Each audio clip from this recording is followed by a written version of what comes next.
Yeah, my buddy Rocky gave me these two yogurt containers that are full of pennies. They came from the estate of a cousin of his that passed away. The pennies were laying on the floor in jars all over the place. The guy was a little bit of a hoarder.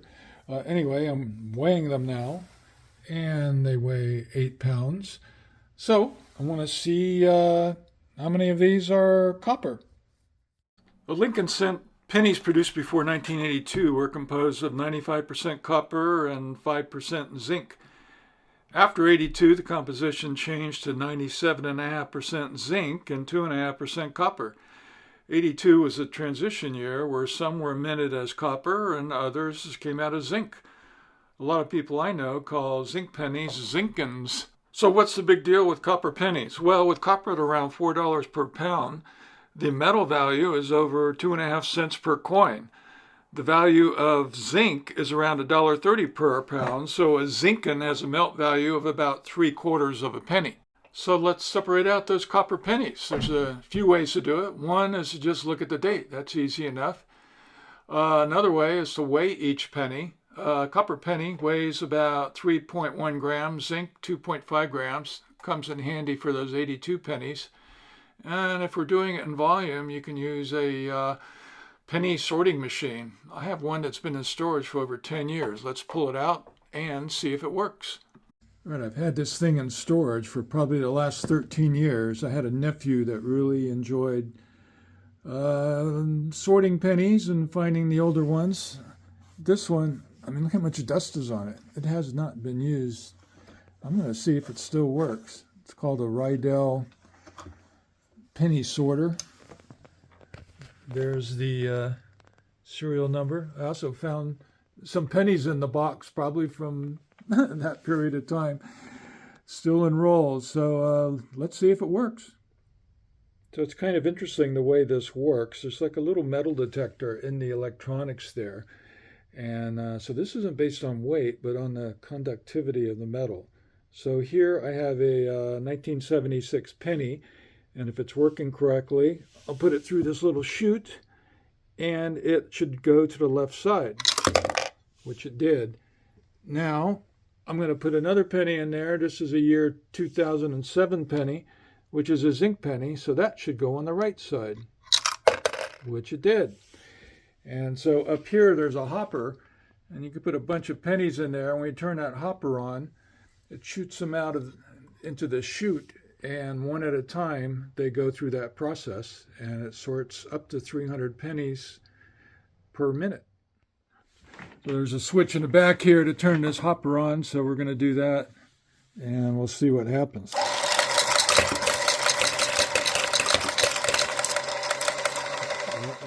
So I probably need a new slider, or I need to put some graphite on it or something to make it more slick.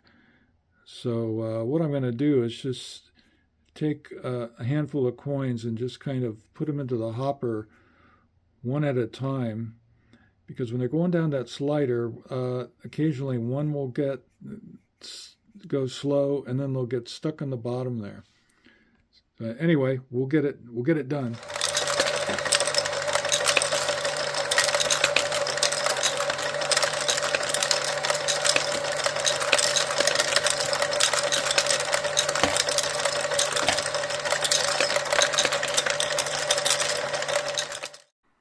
Well, that was fun. We have the zinc and copper sorted now, so let's see the results. Zinc pennies were 6.1 pounds of the 8 pounds of estate coins. So the copper penny should be the difference between 8 and 6.1, and yes, 1.9 pounds of copper pennies. Now, what am I going to do with this information? Well, one thing I can now do is come up with a darn close estimate of the face value of these 8 pounds of pennies. There's 181 zinc pennies in a pound, so by multiplying 6.1 by 181, I come up with 1,104 pennies. And by multiplying the 1.9 pounds of copper pennies by the 145 that are in 1 pound, I come up with 276 cents. So the total value is going to be real close to $13.80. But to me, there is even a more intriguing figure, and that is the percentage of coins that are copper. That number works out to be 20%. Back in 2011, when my nephew was into coin roll searching, we went through 270,000 pennies, and the average percentage that were copper was 25.6%. We kept an Excel spreadsheet and meticulously tracked our success. I'm curious as to what people are finding today. Let me know in the comments section. It could just be coins you have thrown in a coffee can, junk drawer, or those in the bottom of a purse. You get the idea. How many pennies can you find laying around and how many are copper? If you get rolls of coins from the bank, what percentage are you finding to be copper these days? I'd love to know. You know what gets little to no respect? 1-cent coins. Many people throw pennies away. They see them as being inconvenient to carry and of little value.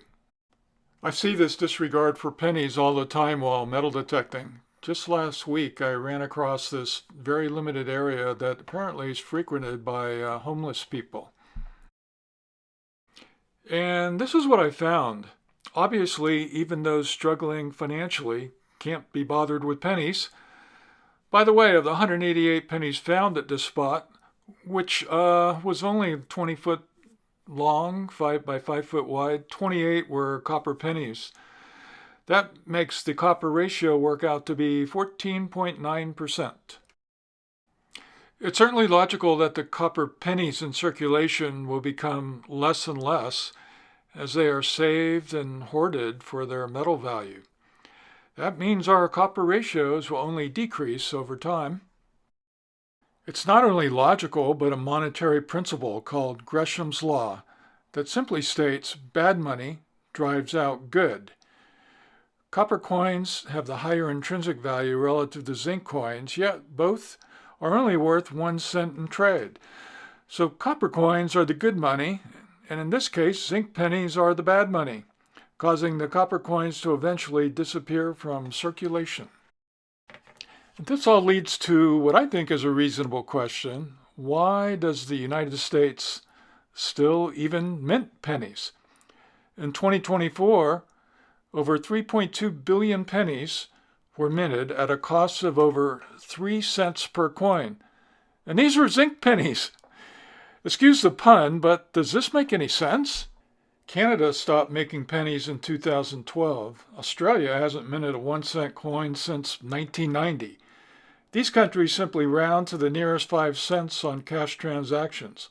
Why can't the U.S. do that as well? And finally, should you be saving copper pennies? Absolutely.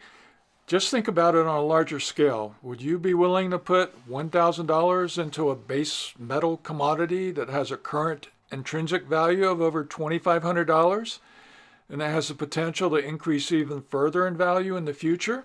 Boy, talk about getting a jump start on an investment return. You begin by being ahead by over 100%. So start saving towards that mountain of pennies while they're still out there. No excuses. The minimum to get started is only 1 cent.